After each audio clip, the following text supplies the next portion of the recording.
to kind of start off with our bell ringer, what do you guys think realism is? There's room on your papers for you to write a little bit, so just take a minute here, jot down some of your thoughts. How do you think it might differ from romanticism, which just came out of? Yeah, so just kind of use your context clues. Maybe you've heard of it before in another class. Maybe you have absolutely no idea. Whatever you think.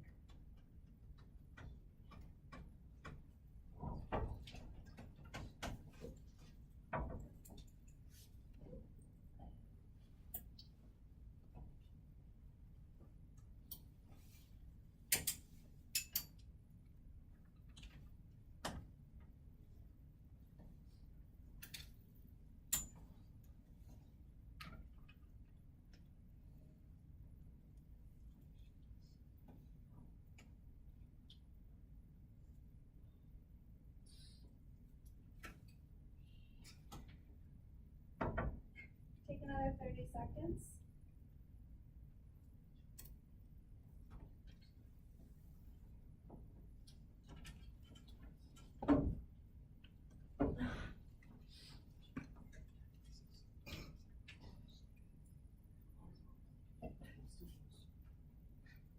Okay, does anyone want to share some of their thoughts? Let me rephrase that. Can you? Yes, thank you. Obviously, I feel like it's more like what Will said, it's the romanticism. There's a lot of things that prophecy. So it's like really crazy with that. Oh, it's actually, Yeah, that's a great takeaway. That's pretty much hits it on the head. yeah. Would anyone else like to share? You can even say agree. It focuses more on the logical aspects of literature compared to the romanticism, which goes more into the depth of feeling and passion and all that. Yeah, spot on. Awesome, thank you. Anyone else?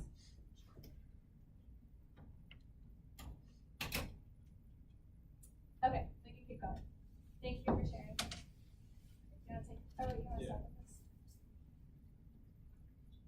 Oh wait, sorry, really quick before we get going. So take your underguided notes. There's like all the headings from the slides are right on here. So you don't have to actually answer all of the questions that, like there's just some prompts underneath each section subtitle sort of thing. So just kind of, you can take 2 or 3 takeaways from the slide, things you think are important or interesting, just so you have some notes going forward throughout this unit. Thank you. Go ahead. Okay. Yeah, so just like we're just talking about, starting to get these ideas of like what realism is in kind of a nutshell, because it is a pretty broad, very like diverse category of like literature that we're talking about here. But like you were saying, the realistic portrayal of life in the literature of the arts emerged around 1840. So we're going to talk about kind of like Barb was saying, where these like inventions being made at the time or cultural things were shifting, a lot of revolutions were happening, which is Greg is going to kind of talk about. So you kind of saw it, all the types of like facets of life right in about the middle of 19th century. Often used to describe the daily struggles and heartbreaks of ordinary people. Another thing that you kind of touched on, both of you, where they really were trying to just describe actually the pains and like challenges that human beings went through instead of writing all this like flowery rose-colored lens type literature that you guys were reading with the romanticism. So it was really kind of the harsh reality of life and more very specific kind of hardships that people were going through that the realism authors were trying to portray. So, and then like we were talking about, was a product of social and economic changes in the 19th century. To some extent, reading or reacting to idealism and sentimentality from romanticism. So all things we've kind of been talking about and starting to analyze. Democratic reform, social and economic changes from industrial revolution. So yeah, these we're also going to talk about, like I said, the scientific like breakthrough. So like these inventions of these, the light bulb, and some other things we're going to talk about really kind of sparked these authors to start looking at scientific kind of theory, scientific solutions to things, more natural solution to things of that nature. Group observations of photography and science. So yeah, we have photos too. So you guys are going to see some like artwork and some like photography. That you're going to see the differences between the romanticism and the realism. How many people are anyone going on the trip to Greenfield Village? I heard over the announcements. A lot. Okay. A lot of that is chronicled there. Many things from that era, inventions, Thomas Edison, very much part of that era. So with this being an English class, getting into the literature of the realist era, a lot of times the authors would focus on the understanding of their time, and they're laying out the facts of the life of the individual in the story. Like we said, it's not so romanticized. There's a lot more heartbreak. You're going to see a lot more problems than the happily ever after at the end. A lot of times the upper class characters are portrayed with faults rather than idolized, and you see a closer look into the characters. A lot of times the realist authors focused on the lower class to show that difference of where rather than focusing on the hierarchy, the happy people that are the landlords, they're focused on the ones that are living life every day struggles. Like I said, it doesn't always work out in the end. Not many realist novels have a happy ever after. A lot of times you're going to get to the end of a realist book and you're going to be like, what happened? Like, I thought they were going to live forever together. In reality, they don't a lot of times. And like I said, it's a lot less emotion and imaginative from writing, more very much scientific.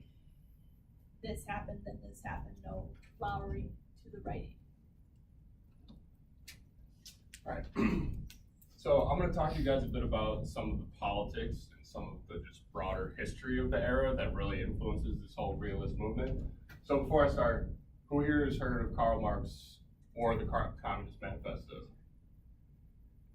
Okay, about half the room. So the Communist Manifesto, in my honest opinion, is one of the most important documents ever written in human history.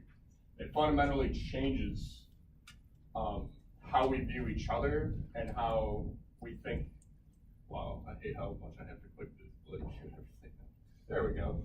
Okay, so yeah, as I was saying, the Communist Manifesto releases the world is like basically fundamentally changed. A whole political ideology is created. Communists, socialists, all these things that we're talking about today are directly linked to the release of this political pamphlet, basically. I think it's about like 80 or 100 pages or something like that. And what the Communist Manifesto does is it creates a meta-narrative of history. So does anybody have any inkling of what a meta-narrative might be? A what? Yeah, it is kind of a prediction. It's a prediction of how history has literally played out throughout time. So the Communist Manifesto paints this picture that throughout all of time, we have been in fundamental opposition to one another between lords and peasants, bosses and workers. And what he was trying to paint is that we are in an internal class struggle between the proletariat, the workers, which is like all of us, and then the bourgeoisie, who are those who own the means of production. What do you think it means to own the means of production? Yeah, right, you own how it runs. You own the factory, you own the machines that make all the products. And so in a modern example, if we take this Marxist reading of time and we apply it now, this is a picture of an Amazon warehouse worker. And this is a picture of Amazon CEO Jeff Bezos. So in a Marxist reading, this worker is in fundamental opposition to the wants and needs of Jeff Bezos. They're not in a mutually giving relationship. The amount of value that the Amazon worker puts into the company of Amazon, they are not thoroughly compensated for. That value that this worker creates goes disproportionately to Jeff Bezos.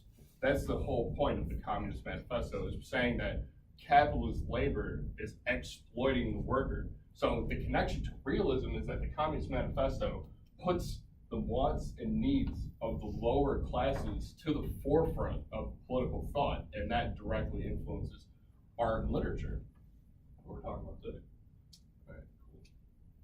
So the Communist Manifesto was released in the 1840s, and in 1848, there is a widespread revolutionary movement all throughout Europe. If you guys look at this map, every single red marker here is a revolution.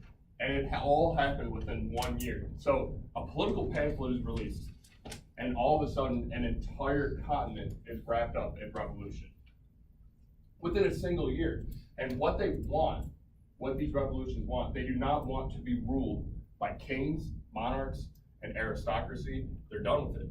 They want to rule themselves. There is this ideal of national self-determination that, you know, in France during the French Revolution, which is way before this, they want the French to rule the French. In Italy, they want Italians to rule Italy. They actually formed Italy during this time, funny enough. But yeah, everybody wants to rule themselves. They're tired of the old way of things. So, nationalism is very important for this time period.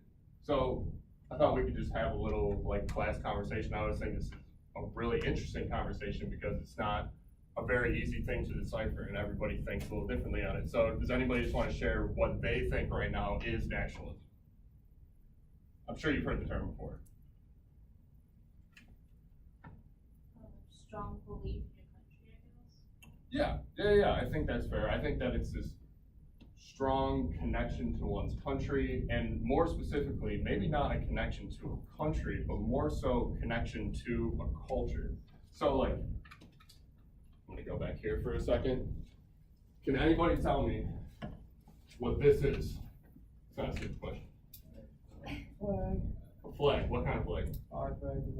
The American flag. What is a flag made of? What is this actually? Cloth, right. This is, at its heart, a piece of cloth.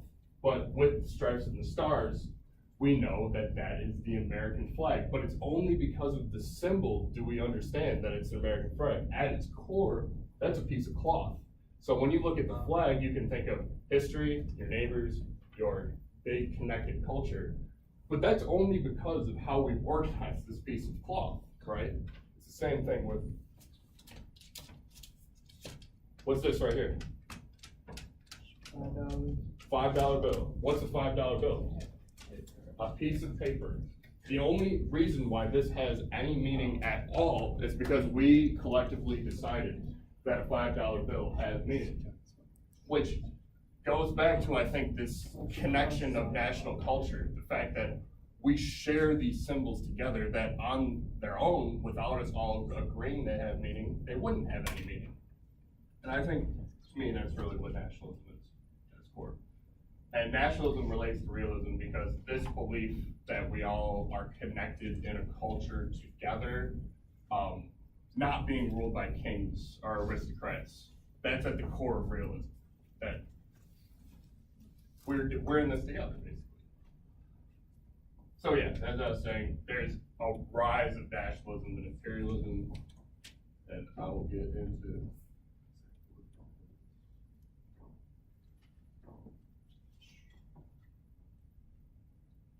Okay. So yes, nationalism is a basic belief that sharing a common culture and history make up a nation. So, you know, during this time, Serbians, for example, created Serbia.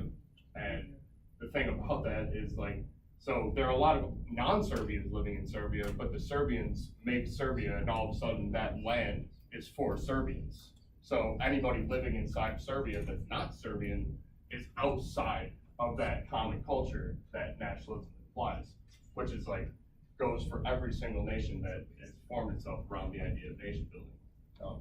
So nationalism really takes off after the French Revolution, which is way before the Communist Manifesto. The French Revolution is the victory of bourgeois capitalism. After the French Revolution, capitalism is the winners, basically. Capitalism becomes the main thought. And the Communist Manifesto is really a reaction against the victors of the French Revolution. And here I have a picture of, this is actually a romantic painting about a Lady Liberty carrying the French flag for the people. And it's romantic because it shows everybody fighting for this cause. But really, there's a lot of people that are still extremely upset after the French Revolution. It wasn't necessarily a big win for the lower classes, at least in their eyes. So yes, this idea of national self-determination, we need to rule ourselves. Another large trend during this time is imperialism. Can anybody tell me what imperialism is? I'm sure you've heard it in your history classes and whatnot. Taking over places, controlling it as your own. Yes, exactly. And this idea of nationalism directly confronts the idea of imperialism. So, like the British Empire, for example, the sun never set on the British Empire. It's absolutely massive. And with these ideas of nationalism coming to the forefront, the Communist Manifesto released in large portions, that directly threatens the structure of imperialism. People are kind of fed up with it. They don't want it anymore. It's been too common of a practice, and the workers are getting exploited through this process. And Marx helps bring that to light. Imperialism is a process of taking over and controlling other countries. So for that connection to realism question, for nationalism and imperialism, you know, for nationalism, I would say nationalism helps bring to light the wants and needs of the working class, which is really important for this artistic movement.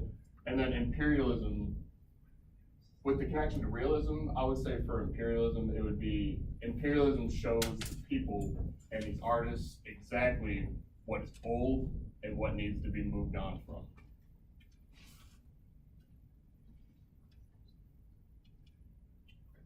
And that was my thing.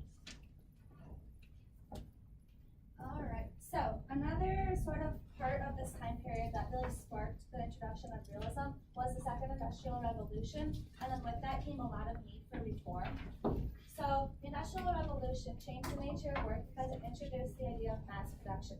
So think of like making things a lot faster and a lot cheaper and a lot more efficiently because now they have machines. So it's not just being made by hand anymore. So everything that used to be made by hand can now be made quicker, cheaper, easier because of this introduction of technology. Bless you. Mass production and industrialization benefited the middle class more than anyone else. So this kind of goes along with what Mr. Roll was saying about how the middle class was really taking this time period for themselves. And they were using this to kind of catapult themselves in society and to become more of a factor. It raised the standard of living for shop owners, carpenters, accountants, factory managers, and so to really just think of like your blue collar workers, people who are doing the hard stuff, the dirty work. Those are the people who were benefited by this time period. So the more technology, the more industrialization, the better the middle class did. This is weird. I hate that. So then with this need for reform, the working class lived and worked in really terrible conditions. So you might be familiar with kind of the idea of like factory conditions and things like that from maybe your US history class or other history classes. And so that was going on during this time period too. So when people were starting working in factories more and doing things like that with technology and more industry, the conditions were not great. They had long work days, they had poor wages, they were dirty, it was smelly, it was not a good time. So with that came this need for reform. The British Parliament did pass some child labor laws, but it still wasn't really a lot. So you had little kids working really, really long hours in terrible conditions just so they can try to get some money for their family. And at this time, workers were also forming unions to improve working conditions. One successful reform at this time was the spread of free public education in most European nations. So during this time, kids were able to go to school more, and they were able to not have to work and go to school to get an education, which benefited them in the long run.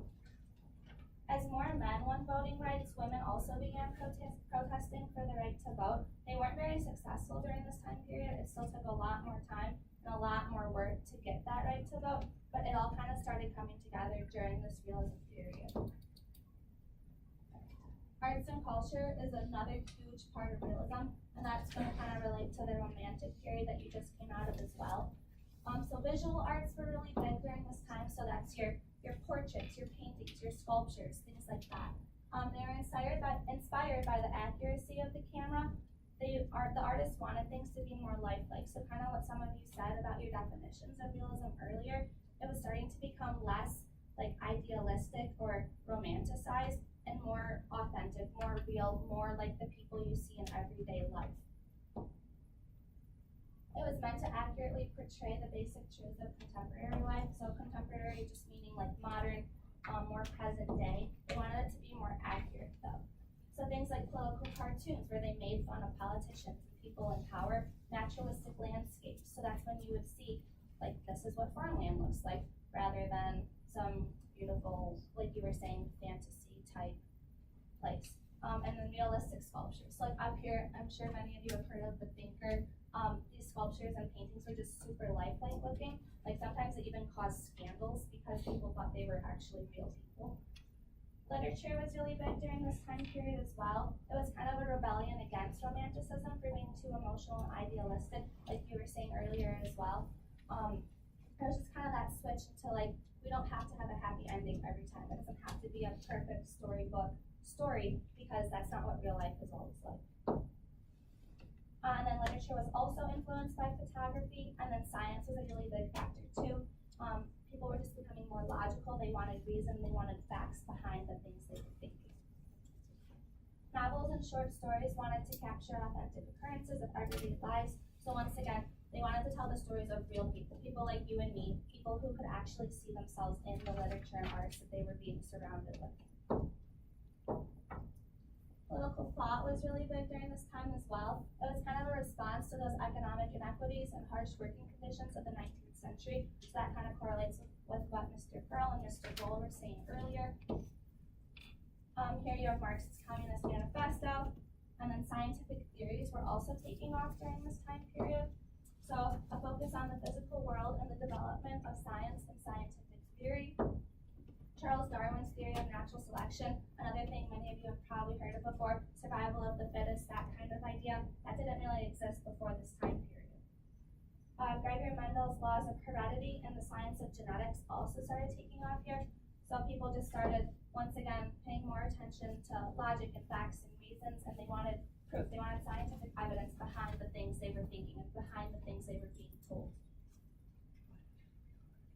It's just to specifically kind of get into some of the breakthroughs, the scientific breakthroughs. So one of the main ones you guys probably familiar with is the invention of the light bulb, which these inventions that we're talking about, the scientific breakthroughs, they're really trying to benefit like the common people like we've been talking about. So these people, these scientists were inspired by this, scientific theory type of thought. We're going to find a problem, we're going to find actual literal solutions for it for the common people, not just for the top hierarchy of society. So in the field of biology, for example, they didn't know that bacteria was like causing disease until about this middle of the 19th century. So it sounds like a basic idea to us today, but back then they were just kind of, if you get sick, you weren't meant to be, like you just weren't in the higher order. You didn't have access to healthcare or whatever, medicine back then.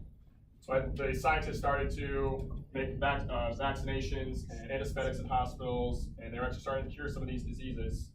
I forget which diseases they were actually attacking at the time, but it's pretty much for the common good, and that's why it matters. It changed perspective of those living in the century from a romanticized version to a more scientific, information-based perspective. So people were inspired by the facts like we're talking about and the solutions to the issues they were doing, rather than just have these romanticized authors tell them that prophecies, like you said, or things of that nature. So encourage those to look at real issues with a research lens and use research and theory to describe problems and provide solutions like we talked about. So what we're gonna do now, guys, is we're gonna lead into a gallery walk around the room. We have some images and passages that come from both the Romantic era as well as the Realism era. We want you guys to record your observations of these either passages or paintings as you come across them. So the paintings are in the four-corner desk, and then the passages are in the middle, throughout the middle. Alright, and we're gonna take about 10 to 15 minutes to do this.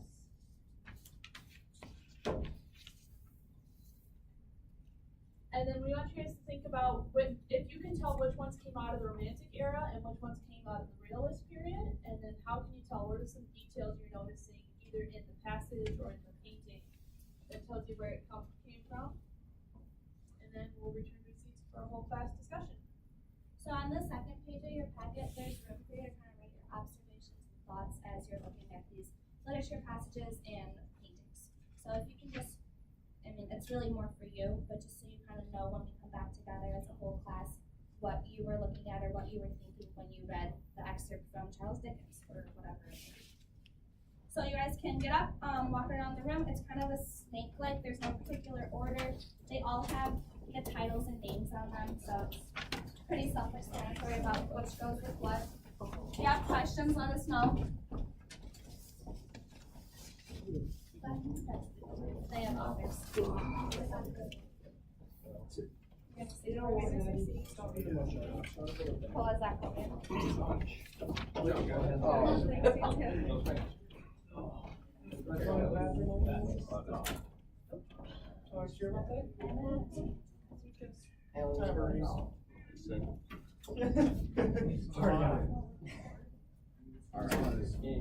Alright, let me read this text here. The ground is still hard. The air was Be still- realistic here. The air was still. Yo, this is definitely from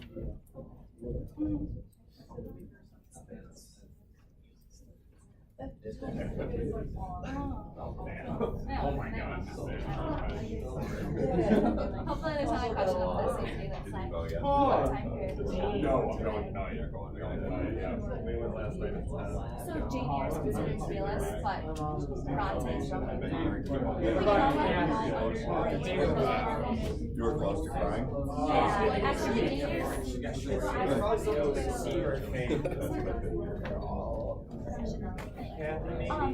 I was hoping when I first got here, she was really saying how like it's easy for us as like going. Oh, I know. conflicting things that like I read it earlier. are very like critical romanticism and like realism. Yeah, I saw that. A lot of the romantic ideas like continue from the realist period, or a lot of the romantic thinkers really like started creating this idea of realism. So it can correlate and overlap, I think. That's like a point study. But I don't know about that, but I think it's kind of interesting. I think there is overlap. Okay. Like Long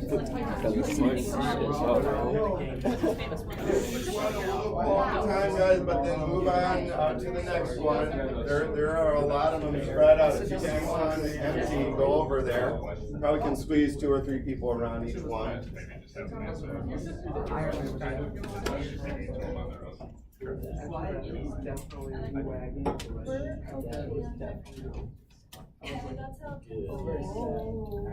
It's kind of stupid. So I think that's just the real life press. Where'd they go?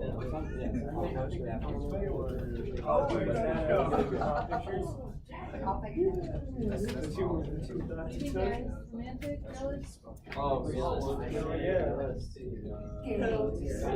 Thanks for sitting through all this. Pretty realistic. You were in psych Monday.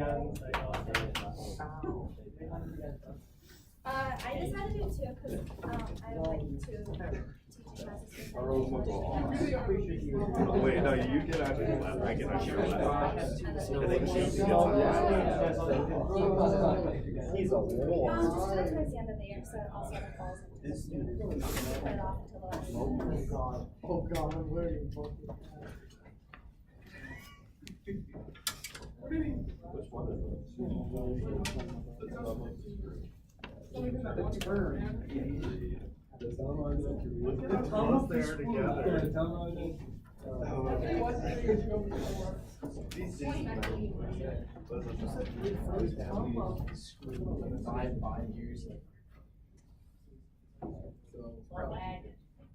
Oh, pretty big.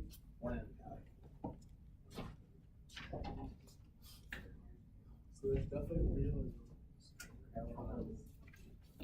I've drawn I just took all the really weird stuff.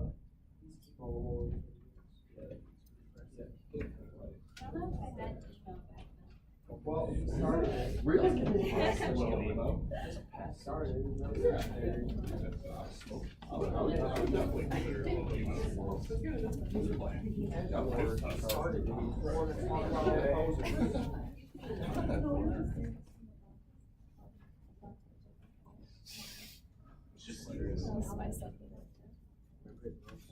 We got a painting over here if anyone needs a place to go.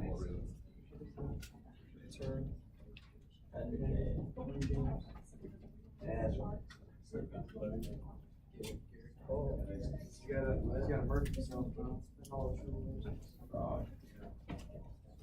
Just right.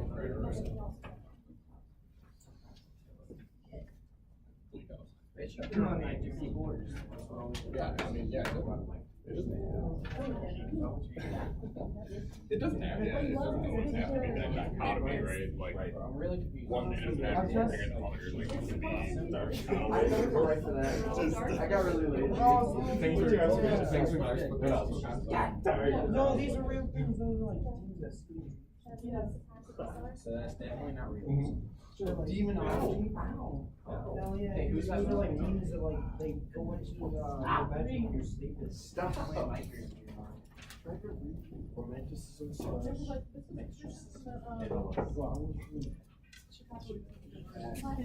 Don't talk about it. Oh my god. That word's easier to say than X. No, stop being a jerk. Oh my god. Thank you. I'm practicing. Actually, I haven't. I just. I say it so Looked it up? No. The wrath of Medusa. It's a cool word. I don't have it. I've been on Instagram. I just started scrolling. All right. Hey, we got one more. I think it's thrown away at the tip. It's like, oh, no. Yeah. Cross. All the hopes come together.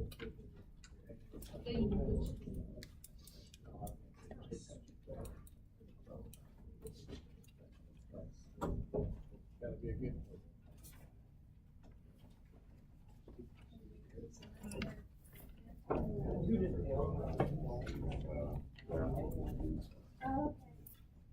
Actually, you know what though?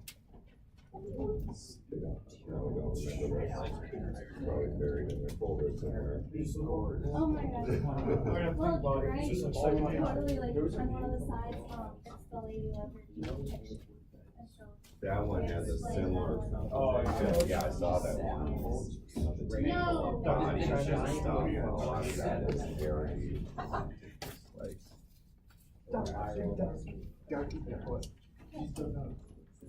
No, I mean, It's under, okay, I thought like, cool. No, I thought somebody. Imagine you sitting down in the seat. That's essentially the same thing. Next one. Next. I mean, it's sure it's certain. I don't know how you hit that all. Superman guys, it's good to.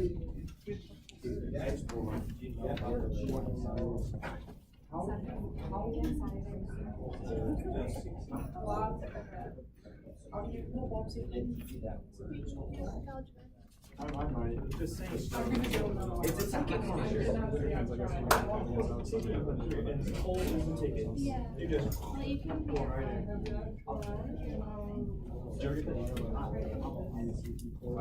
Yeah, I did. Yeah, I did. You have to, you got it. They're pretty blue. I literally, I was like walking by there later that day, so I was like, this is embarrassing, but I'm like the first one in line. Really? Yeah. Maybe I'll get it like after this semester to do that based on. Okay, I know, that was Yeah, it just. rough because, It went up yeah. there, brother. What was it? It's Oh, shot right I up there. usually went to Chicago, freshman year, that is not 4 years. Yeah, I know. That's insanity. I'm going on some freshman year, crazy stuff. Were you in the 250? I don't think we were in the same section, I don't think I. Please have the video, brother. And then we had like. For research purposes. I'm doing a research project. You're in, yeah. 210 Sarah? Wait, 210 was. Yeah, you got a little. Like the first English shot. I don't think I ever had past the two.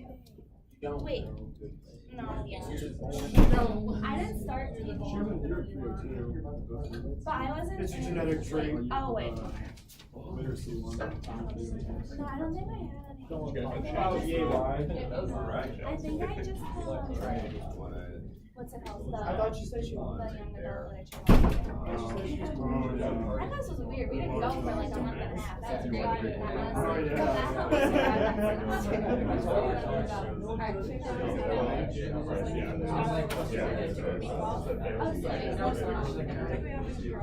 Okay. How are we doing?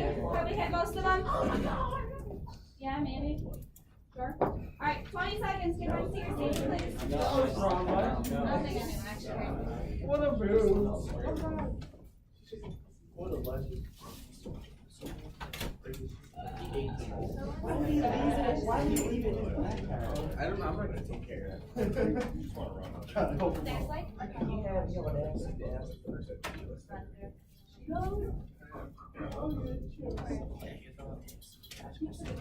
He always does the Alright guys, are we about good? Did we get a chance to look at every single example? We got some thoughts down? Alright, cool. So yeah, I figured let's talk about what we just did a little bit. So if you guys just wanna share some observations you made about what were the differences between some of the examples that we showed you guys just now? Is there a clear-cut difference between what you would consider realism and what you would consider romanticism? One passage, but if you're on 12, And Poe hardly does. Kind of similar to this, but the other one's more. That was about the. That was the only one that was a little confusing. Okay. Well, did you notice any like big trends between things that you considered, that you marked realism and what you considered romanticism? Like, Well, the other ones that are really descriptive on painting with pictures, even like a short amount of time, just like a lot of steps. right, yeah. Noticing. Any other thoughts? I felt like some of the images were hard to depict whether or not it's romantic or realistic, like the video one. Mhm. I guess with that kind of time setting, it would be accurate of a setting, but at the same time, it looked a little bit like it could have been romanticized because of how banned it was. Yeah, I definitely know what you mean. We just had a conversation about that, how like romanticism flows right into realism, and not everything fits into this like perfect dichotomy between like, oh, this is realism and this is romanticism, you know? Sometimes life sucks, but it's also beautiful at the same time. You know what I mean? Yeah, no, for sure. I mean, it's sometimes it is hard to make a difference. No, for sure. We talked about, particularly a couple of the authors we put out there, that, example, Charles Dickens, he wrote some romanticized, like the Christmas Carol, that's full of ghosts and all that, that could be considered romantic, but then Bleak House is very realism. It's very much, this was the darker side of London, and horror played a very central character and role in that book. Same with Charlotte Bronte. I believe she's considered romantic because she's earlier on, but Jane Eyre is very much a realistic book. For sure. Yeah, let's we could go, let's just do like a little class vote, see like where you guys kind of stood. So the painting A Burial at Ordens by Gustave Courbet. Raise your hand if you thought it was realist. Raise your hand if you thought it was romantic. Verdict. It was considered a realist painting. why did you think it might be romantic? I don't know, just because like there was like Jesus on the cross in the back, and like it didn't really seem like from that time period.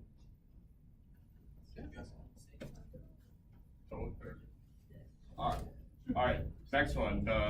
This was the one in the corner over there. Le Wagon de Trossem. I can't do French words, so I just put it. Classified by Honor Dalmar. Did you guys think that was realist? Raise your hand. Yeah, and romantic. All right, yeah, that was okay. That was one of the easier ones for sure. That is 100% realism. It showed poor people in the background. Obviously, a painting trying to bring to light the plight of the working class and the poor, which is what realism is really all about. Okay, The Nightmare by Henry Fuseli. That is this like really strange painting here of this woman laying on a bed with like a little goblin like demon in the background. Do we think romantic? Okay, realist? Okay, we're gonna go with romantic on this one. We're gonna go with romantic on this one. And what's romantic? Correct me if I'm wrong, but like I would say romantic because of this like idealized form of the woman. Sorry, I wrote the title on the wrong side. She's like laying horizontally. Oh. I was tired when I did it. That makes a lot more sense looking at it. Okay, yeah. She's also floating. Sorry. This kind of like idealized like woman form, like perfect skin, really harkens back. There's nothing very like real about this poem, like there's no like connection. Speak for your own skin. There's nothing bringing to light like the plight of the working class or the fact that life can like kind of suck sometimes. It's fading. And also the figure on top of her, it's kind of like a gargoyle-y type animal thing. And I don't know how often that happens to you while you're sleeping, but it's a little more romantic. So a demon, the supernatural, Yeah, definitely, right. elements of the supernatural would be romantic for sure. The Raft of the Medusa by Theodore Gericault. Let's raise our hands for romantic. And let's raise our hands for realist. Couple realists, romantic. Easily, yep, definitely romantic. Did you guys see, do you guys remember, kind of, you probably haven't looked at your packet in a long time, but it's actually what's on the front of the romanticism packet. I don't know if you remember that, but,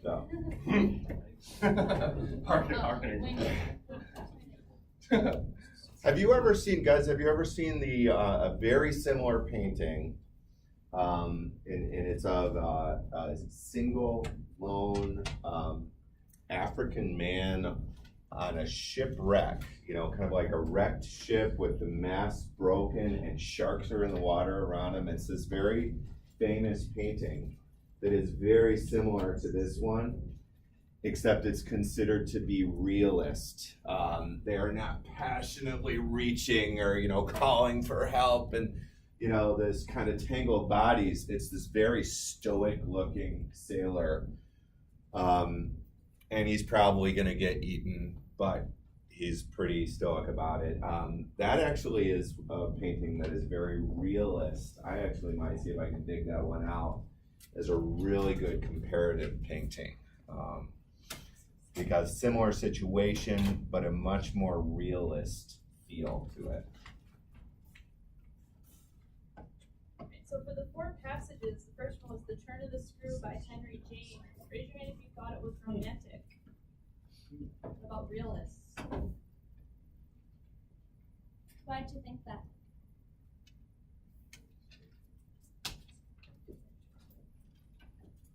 What's your name?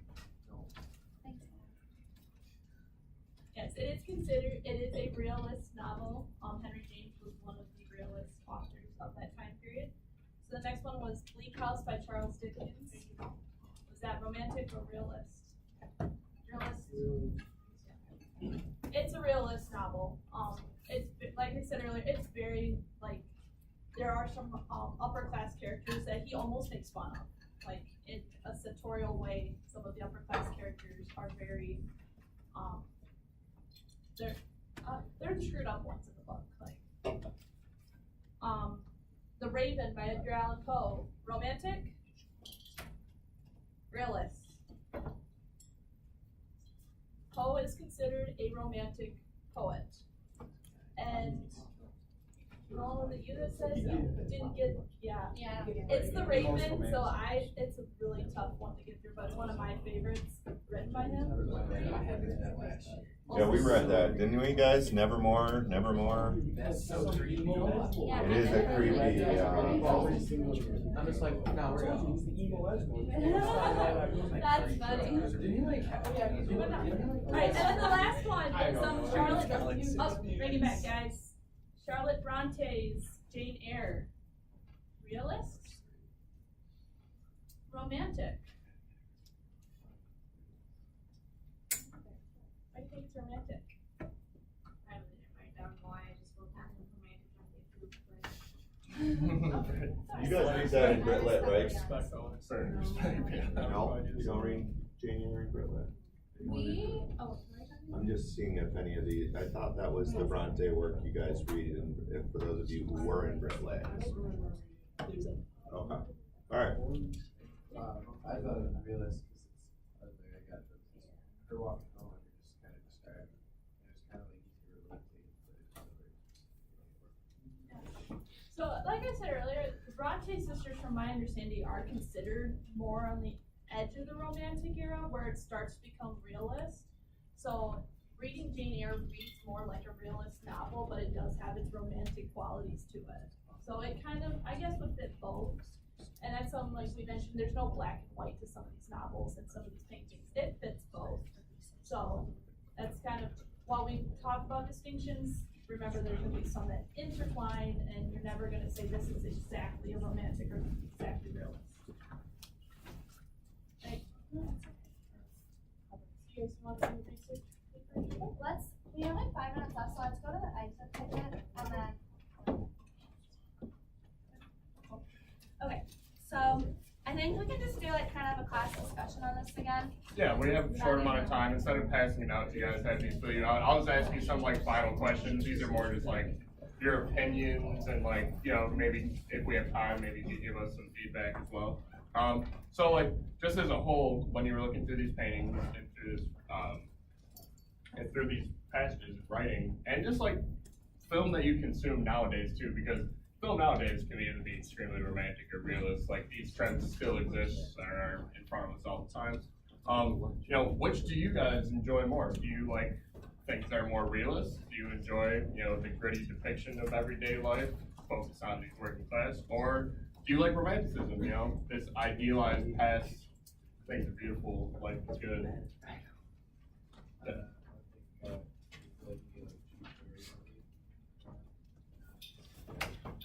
Oh, okay, so you like movies like kind of based in some reality. Yeah, it's interesting that you bring up superhero movies. Are superhero movies romantic or realist, or does it depend on the superhero? They're all romantic. Okay. So like superhero fans out here. Captain America, romantic or realist? Romantic. Yeah, I would agree with that. But okay, how about the Punisher? Realist or romantic? Yeah, I would put the Punisher maybe a little bit more realist. Let's say. Okay, so the other question I have, so when you're thinking of movies today and like what you consume, Hey guys, like 2 more minutes. 2 more minutes, we're close, we're at the finish line here. Do you think art today, and we just kind of went into a little bit, but do you see more of the realist trend in what you consume today? Think of like your online media, you know, YouTube videos, movies, TV shows, whatever. Do you think we trend more towards romantic art, or do we trend more towards realist art? Romantic art. Why do you say? I'm just curious. Because when it comes to like Instagram, everybody's posting the best photos. This is the best feed I can be, besides that the most realist that I can be. Yeah, no, that's a very good one. Yeah, I think we even talked about this. That's exactly what we were thinking. I read an article though, actually perfect transition. A lot of the influencers are going away from those perfectly posed pictures. Have you heard this? That some influencers are now starting to, they are not doing those perfectly posed anymore because people are so sick of that. That some of the people who are becoming really popular now are using these apps that actually kind of make the photo look bad, or like. I don't need an app for that. Yeah, but they're definitely not putting any sort of filters. They're definitely not trying to make it idealized anymore because people are just fed up. They're fed up with feeling depressed, you know, in comparison to Or these. you'll hear of like celebrities who won't like let their tabloid pictures be photoshopped and things like that because they're tired of the idealized pictures. There's a direct correlation between deleting your social media and your overall happiness as a human being. And so I think the final message to end on this is maybe think about deleting your social for a little bit. Straight up. I have never had an Instagram, and I honestly think I'm so much better for it.